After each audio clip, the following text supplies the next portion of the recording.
ആലപ്പുഴ തീരത്ത് MSC Elsa എന്ന കപ്പൽ മുങ്ങിയതിന് പിന്നാലെയാണ് ഇപ്പോൾ ഒരു കപ്പൽ കൂടി അപകടത്തിൽപ്പെട്ടിരിക്കുന്നത്. MSC എൽസ മുങ്ങിയതിൽ സർക്കാരിനെതിരെ രൂക്ഷ വിമർശനവുമായി വീണ്ടും രംഗത്തെത്തിയിരിക്കുകയാണ് ലത്തീൻ സഭ. കപ്പൽ കടലിൽ മുക്കിയത് നിഗൂഢമായ ഉദ്ദേശത്തോടെയാണെന്ന് ലത്തീൻ സഭ വികാരി ജനറൽ ഫാദർ യൂജിൻ പെരേര പറഞ്ഞു.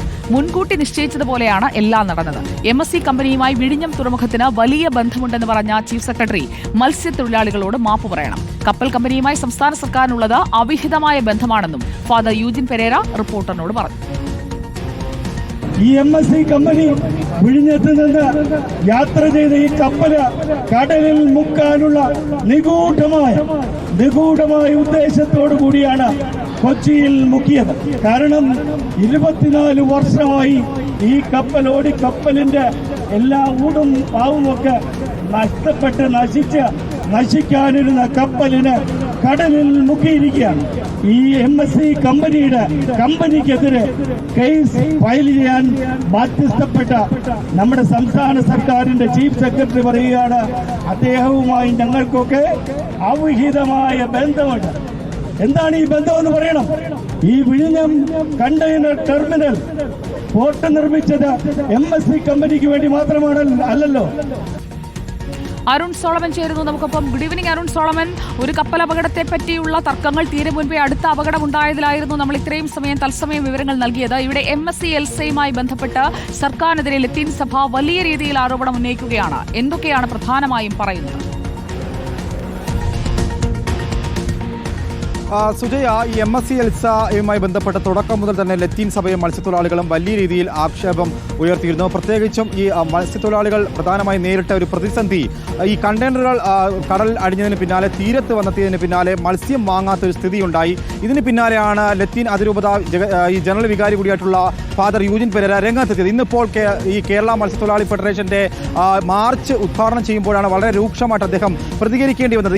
ഇപ്പോൾ നിലവിൽ ഈ MSC എൽസ മുങ്ങിയതിന് കാരണം അത് മുങ്ങിയതല്ല, മുക്കിയതാണ് എന്നുള്ള വലിയൊരു ആരോപണം അദ്ദേഹം ഉയർത്തുകയാണ്. കാരണം ഗൂഢമായിട്ടുള്ള ഒരു ഉദ്ദേശ ലക്ഷ്യം ഉണ്ടായിരുന്നു. അതിന് പിന്നിൽ ആരാണെന്നുള്ളത് ഇതുവരെയും പുറത്തു വന്നിട്ടില്ല. അവരെയൊക്കെ സംരക്ഷിക്കുന്ന നിലപാടാണ് സംസ്ഥാന കേന്ദ്ര സർക്കാരുകൾ എടുത്തു എന്നുള്ളതാണ് നിലവിൽ അദ്ദേഹം വ്യക്തമാക്കുന്നത്. ഇത്തരത്തിലൊരു കപ്പലിനെ മുക്കാനായിട്ട് നേരത്തെ തന്നെ കൂടിയാലോചിച്ച് നീക്കിയതുപോലെ ഉണ്ട് എന്നുള്ളതാണ് അദ്ദേഹം എടുത്തു സൂചിപ്പിക്കുന്നത്. മറ്റൊന്ന്, ചീഫ് സെക്രട്ടറി ഇന്നൊരു പത്രത്തിന് ഇത് സംബന്ധിച്ച് ഒരു വ്യക്തത വരുത്തിയ ഒരു വിഷയവുമായി ബന്ധപ്പെട്ട് അദ്ദേഹം ചീഫ് സെക്രട്ടറിയെ രൂക്ഷമായി വിമർശിച്ചിരിക്കുകയാണ്. ചീഫ് സെക്രട്ടറി പറഞ്ഞത് ഈ വിഴിഞ്ഞം പോർട്ടും അതുപോലെ തന്നെ MSCയുമായി ബന്ധപ്പെട്ട് ഒരു അഭേദ്യമായിട്ടുള്ള ബന്ധമുണ്ട് എന്നുള്ളതാണ്. ഒരു പ്രത്യേക ബന്ധമുണ്ട്. ആ ബന്ധം എന്താണ് എന്നുള്ളതാണ് ഫാദർ യൂജിൻ പെരേര ചോദിക്കുന്നത്. മത്സ്യത്തൊഴിലാളികളുടെയും അതുപോലെ തന്നെ കടലിന്റെയും ആവാസ വ്യവസ്ഥയുടെ നിലനിൽപ്പിനെയാണ് ബാധിച്ച ഒരു വിഷയം. ആ വിഷയത്തിൽ ഇതുവരെയും MSC ഈ കപ്പലുടമയ്ക്കെതിരെ ഇതുവരെയും സർക്കാർ ഒരു കേസ് പോലും രജിസ്റ്റർ ചെയ്യാത്ത സാഹചര്യത്തിൽ ആരെ സംരക്ഷിക്കാനാണ് ഈ സർക്കാർ ശ്രമിക്കുന്നു എന്നുള്ള ഒരു വലിയൊരു ചോദ്യം വീണ്ടും ലത്തീൻ സഭ ഉയർത്തുന്നുണ്ട്. അതുകൊണ്ട് തന്നെ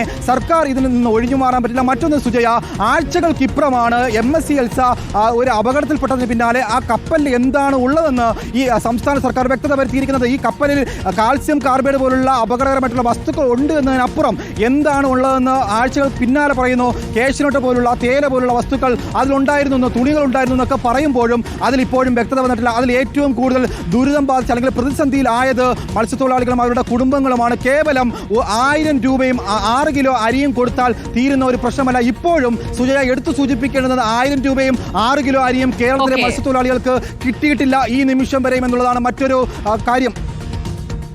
അരുൺ സോളമനാണ് വിവരങ്ങൾ നൽകിയത്. സർക്കാരിനെതിരെ രൂക്ഷ വിമർശനമാണ് ലത്തീൻ സഭ ഉന്നയിക്കുന്നത്.